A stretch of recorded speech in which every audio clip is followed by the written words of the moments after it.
Anita Baker came by, but you weren't there to your store? Yeah, she shopped in this store. I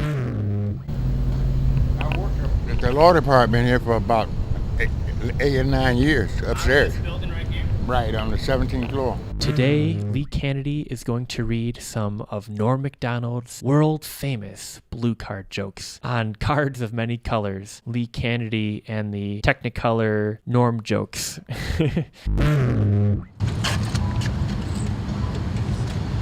I don't know where you get records at now. I don't know if people still buy records. They do. They do? Tapes, stuff like that? What is a group or a performer you think did not get their due commercial success? They got to make this go all the way to Hamtramck. And I'm not making up anything, or I don't have to make up anything. Well, I care less about that. Hello. This is Ryan Ellis, and I am pleased to be joined with the LaRupin Legendary Lee Canady. How you doing today, sir? Ryan, how you doing? Doing fine. It is the year MMXXII Anno Domini 2022 AD in the year of our Lord. Professor Hargrave, I'm afraid I'll have to resign my position as secretary. Very well, Dodge, if you want to stay here. In Detroit? Never.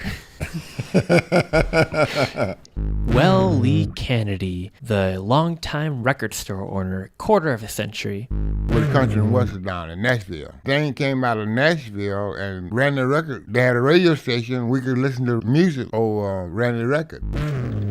We could have went on the waterfront. We can go through here. Hello, everyone. Hello, everyone. This is Ryan Ellis, and I am very pleased to be joined by the LaRupin Legendary Lee Canady. How you doing, sir? Hey, Ryan. How you doing, man? I'm alive.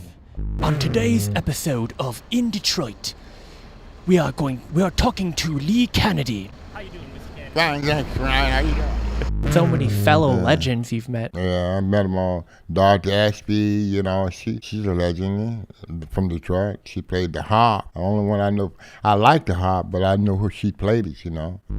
Here's a weird question I just thought of now. What would that word be? Hello, this is Ryan Ellis, and I'm joined here with the legendary Lee Canady. We are driving down the Detroit Riverwalk. Good afternoon, ladies and gentlemen. Time once again for legendary Lee Canady. I'm going to finish reading this comment from Getter. I mentioned Maury Baker's and Disc Jockey Lounge. I remember the time when you go in somebody's house, you took off your hat. And back in the day, you can go into a black person, had a black hat, you can take off, they probably knock it off. You know what I'm saying? Take off your hat. Don't sit down at the dinner table and you got your hat on. What did you do with the money? What did I do with the money? Yeah, the money that your dad gave you for voice lessons. Oh.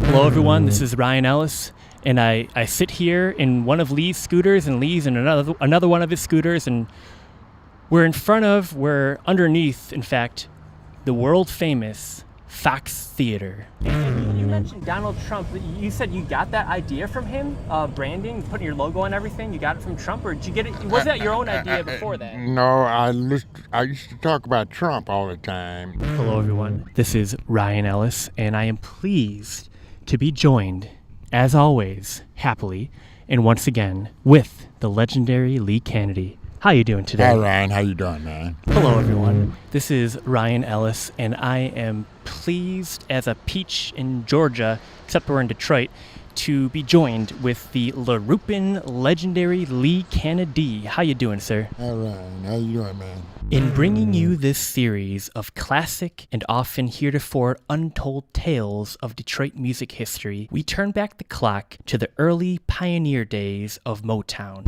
Hello, this is Ryan Ellis, and I am pleased, honored, and full of joy to be joined with the LaRupin Legendary Lee Canady.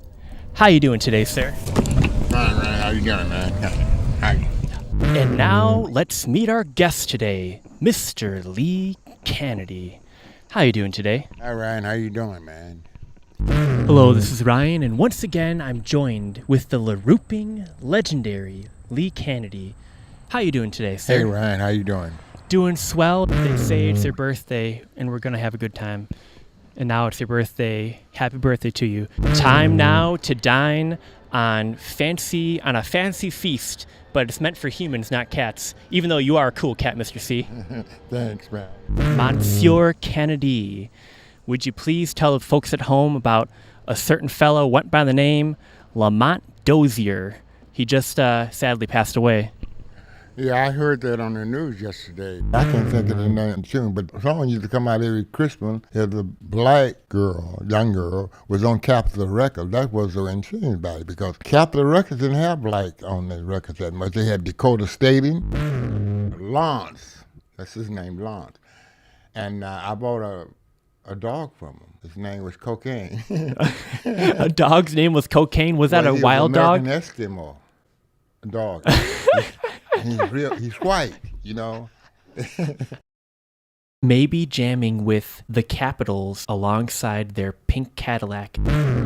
You remember when the DeQuinder Cut was actually originally a rail line? Right. Down here, that was the only thing down here, but these old factories and things like that. Nobody came down here. They had a soup kitchen was over here. But and that's what I think about politicians. They know better because I know better. I mean, you go into a restaurant, you say, what you got good today? But now jazz is everything. The mainstream finally caught up. Yeah, it finally caught up. It seemed like our artists, things have changed anyway from where it was then. People don't get out like they used to. You came to Detroit in 1958, 1959. 58.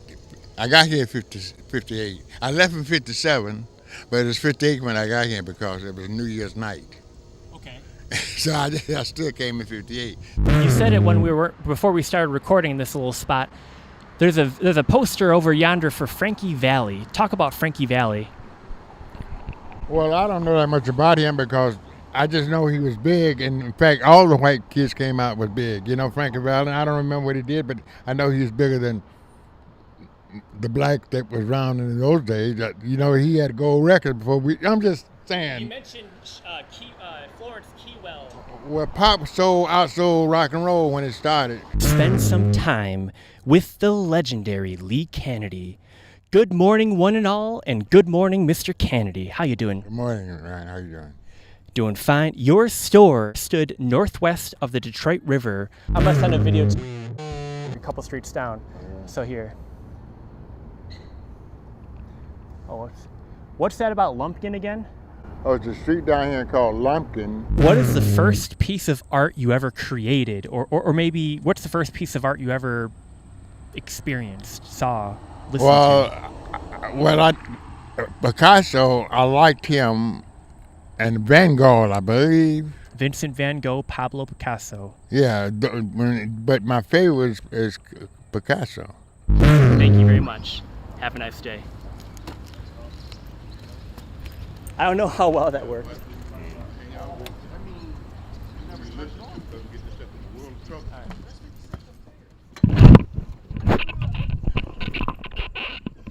even know if it was recording. It's recording.